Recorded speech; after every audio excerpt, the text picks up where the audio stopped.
You walk into your shift and get your assignment, and just minutes later, a sick patient is rolled into your room. You feel that pressure in your chest, your mind races, and suddenly everything you learn feels like it's slipping away. I've been there. When I was a new ER nurse, I remember freezing in the moment because I felt like I didn't know what to focus on first. If that sounds familiar, you're not alone. The ER moves fast, and caring for critically ill patients can feel overwhelming. But the good news is that it gets easier. In this video, I'm going to walk you through a realistic scenario and help you build a solid mental framework. So the next time a sick patient hits your room, you'll know exactly where to start. You're going to learn about the most important initial actions for any and every patient, how to assess, stabilize the workup, key treatments, and specific nursing tips. So let's get started. You're working your shift when a 63-year-old female is wheeled into your ER room by transport. She was brought in by her family from home after they noticed worsening shortness of breath, fever, chills, and a new change in her mental status. On your first look, she's clearly tachypnic, pale, and looks completely worn out. The intake nurse picked up on how ill she appeared and immediately contacted the charge nurse, who secured a bed without waiting for the normal triage process. This is your patient now. All right, the patient is in your room and she looks sick. This is one of those moments that can feel overwhelming when you're new, but here's the truth. Caring for sick patients starts to feel familiar because you do the same things over and over. You're going to develop a rhythm. So take a breath and ask yourself, take a deep breath and ask yourself, what are going to be your immediate steps? What do you check first? What needs to be done without delay? Don't worry, we're going to break it down. But for now, just think through what you would do right at this instant when your patient comes to your room. So when your patient looks this sick, your two most immediate priorities are simple but essential. Get them on the monitor and start going through the ABCs. These usually happen at the same time, especially when you have a tech or a fellow nurse jumping in with you. But on those short staff days or when the ER is just getting slammed and everyone's going through it, you might have to do the initial actions on your own. It can feel like a lot, but these steps are the foundation that you're going to learn. So the vitals are going to tell you a lot. Start by placing the SpO2 sensor on. She's breathing fast, so this will give you a quick idea of how well she's oxygenating. Then place the blood pressure cuff. Remember, hypotension can be a sign of sepsis, shock, or other serious issue. And finally, get those cardiac leads on. You'll be able to see her rhythm, catch any abnormalities, and will assist with keeping an eye on her respiratory rate. This gives you your first objective data that helps guide your next move. Every patient, every single patient starts, you will have to start also with the ABCs. These must be done right away and will always go hand in hand with getting your patient on the monitor and getting some vital signs. Together, they give you a clear picture of what life-threatening issues you're dealing with. A is for airway. Is there an obstruction? Is air actually moving in and out? B is for breathing. Are they ventilating and oxygenating appropriately? Or do they look like they're tiring out? C is for circulation. Do they have adequate blood flow and perfusion to vital organs? This is how you start to figure out just how critical things are and what needs to happen next, what needs to be addressed immediately. So once you've identified a problem in any part of the ABCs, the next step is going to be action. If the airway is compromised, you start with basic positioning like a head, tail, chin lift. Use airway adjuncts like an OPA or NPA, suction if needed, and escalate to RSI if the airway isn't protected. For breathing, oxygen is your first move. If there is a suspicion of a pneumothorax, needle decompression, or a chest tube may be necessary. Again, this all depends on the specific patient and if it is necessary for that patient. And for breathing, if the patient is failing to ventilate, RSI might be required as well. With circulation, you treat the cause, whether that's an abnormal rhythm on an ECG, hypotension needing fluids or blood, or shock requiring vasopressors. If there's no pulse, you're in full resuscitation mode with CPR and ACLS guidelines. And don't forget D for disability, especially with altered mental status. A point of care glucose is quick and essential. Hypoglycemia is a reversible cause. And on the other hand, hyperglycemia may worsen infection outcomes and or result from them. A quick neuro check can also reveal if something else is going on neurologically. These interventions are going to be your building blocks for stabilizing sick patients. So again, for every sick patient, it's the ABCs and getting them on the monitor, combining what you're finding with your vital signs, and as you're going down the ABCs and addressing those immediate life-threatening things. So this is what you're going to find with your initial assessment. The vitals are concerning. The SpO2 is 79%. The heart rate is 122. Respiratory rate is 31. Temperature is 101.3 Fahrenheit. And the blood pressure is 88/52. This is a patient who's working hard to breathe. This is a patient, again, that's working hard to breathe and shows signs of poor perfusion.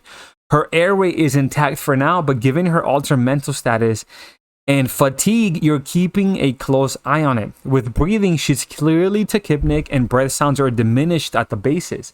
On circulation, she's pale, hypotensive, pulses are thready, and her capillary refill is a little bit delayed. This suggests poor perfusion and possible shock. For disability, her glucose is 60, which could be contributing to her altered mental status. Her GCS is 11. She's still moving all extremities, but definitely, per the family, not at her baseline. Now that you have your findings, what are going to be your most important actions to address these things that you see that are concerning? Her SpO2 is 79%. You want to apply a non-rebreather mask at the highest liter flow your system allows. A non-rebreather is fast and easy to place, and it gives the highest oxygen concentration without needing advanced airway equipment. Her blood pressure is low at 88/52, so your priority is to get IV access, ideally placing a large bore IV so you can deliver fluids rapidly. But in reality, you take what you can get. These patients are often dry and hard to get good IVs in. Once you've got access, you get the fluid started. Normal saline is the most common fluid used, but every now and then a provider will order lactate or ringer. So just double check before priming the bag, and just double check for the patient's medical history. Are they renal on dialysis? Do they have a significant history of heart failure? And if so, discuss with the provider and come up with a plan. And finally, with a glucose of 60, this patient is too altered to safely take anything by mouth. The right move here is going to be to give an amp of D50 IV. It's going to correct her hypoglycemia quickly and safely. These three actions, oxygen, fluids, glucose, can have a big impact while you continue assessing and escalating care. In the ER, you're working side by side with the provider, and orders are often verbal. Just make sure that you clarify before jumping into action on your own. Your preceptor should be with you, walking you through these steps in real life. But again, bottom line, make sure you're getting these orders for the interventions that you're doing. Now, given the patient's fever and abnormal vital signs, the provider is leaning towards a septic source for this presentation. The patient meets SIRS criteria, which stands for Systemic Inflammatory Response Syndrome. This includes things like a temp over 100.4 or under 96.8, a heart rate over 90, a respiratory rate over 20, and evidence of suspected or confirmed infection. This patient hits several of these markers. That said, a good provider will always keep a broad differential, which for new nurses, this just means they're going to consider a wide range of possible causes so that they don't miss anything important. And when it comes to sepsis, remember that the most common sources are the chest, like pneumonia, the abdomen, like a bowel infection or rupture, and the pelvis, like a urinary or reproductive tract infection. So with all that in mind, what do you think the provider is going to order next? So if you need to pause the video so you can think of what you think based on how this patient has presented so far, what do you think they're going to order next? So now let's talk about the workup you're probably anticipating. First up, a CBC. This gives us a look at the white count for signs of infection, as well as key information like hemoglobin and hematocrit levels. Next, a chemistry panel is ordered to check for electrolyte imbalances and organ dysfunction, especially looking at things like the kidneys or liver status. You'll likely draw a VBG, which gives us a quick read on lactate and CO2. Lactate is key. It tells us how well the body is perfusing. The higher it is, the worse the patient's condition and mortality risk is. If we need an accurate oxygen level, we also need to obtain an ABG. You'll draw blood cultures to look for bacteria in the blood and help determine the most effective antibiotic. The same goes for a urinalysis and urine culture. We're looking for a urinary source of infection. A chest x-ray can help us rule in or out pneumonia or another chest process, while an ECG is done to make sure nothing acute is happening with the heart. And finally, if the rest of the workup doesn't reveal a clear source, or if the provider suspects something deeper, they may order a CT scan. A head CT if there's a concern for like a neural cause, or chest abdomen CT if we're looking for a sore still. Each piece helps us put the puzzle together and guides the treatment for the providers. Of course, the nice thing is with the ER is that, again, the providers will be at bedside, and a lot of these end up being just verbal orders that are put into the computer at a later time. So you can do them while you're getting the IV, giving the fluid, so you can get in and get out. But again, just verify that whatever you're pulling, that there is an order for that as well. And by the way, if you're finding this helpful, I created a book and a course to help you save time and energy with mastering the chaos of the ER.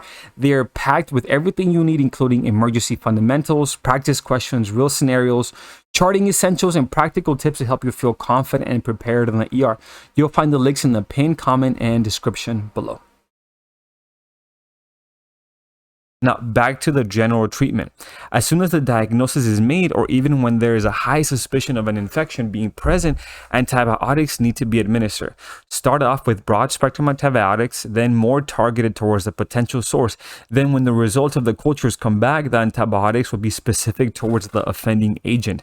From my understanding, the faster antibiotics are given, the better the outcomes. Next, fluids should be also administered, especially when the patient is hypotensive, tachy, and with a high lactate.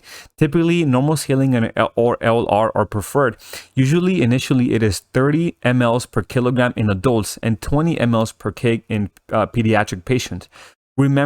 Just remember to adjust your dosing when patients have congestive heart failure. If fluids did not help with the infection, vasopressors can also be considered, right? So if the fluids did not bring up the BP a little bit in your septic patients, vasopressors are also going to be considered. The first line pressor for sepsis is going to be norepinephrine, then most likely vasopressin from what I've seen. You will also be managing any derangements and abnormalities as a result of the sepsis, and the team may consider glucocorticoids when the fluids and pressure did not help with the improving perfusion, as they are thought to help with adrenal insufficiency when the patient is very critically ill. Now, let's take a moment for some nursing tips. This is all going to get better with time. The more critical patients you see, the faster and more efficient you'll become. The steps may feel overwhelming now, but the principles stay the same. Your job is to reflect after each encounter, what went well, what could have gone better, and use that to keep building your confidence as a new ER nurse. Always ask questions, look things up, and review. Emergency nursing is about learning on the fly and continuing to grow, but having the essentials down so whatever comes your way, you can assess and stabilize. With patients like the one we presented today, your job isn't done after the initial actions. You'll continue monitoring closely and communicating with your team. Is their breathing improving, or do they need more advanced oxygenation, like possibly RSI? Is the blood pressure responding to fluids, or do we need to add pressors? Did the glucose normalize? Is the GCS going up? Or are they maintaining their airway? These are the ongoing questions you must ask yourself. I know that it's a lot, because it is a lot, but you'll get there. As your nerves settle, you're going to have more mental space to absorb everything. Just, again, keep showing up and keep doing your best. The more you know, the safer and more capable an ER nurse you will become.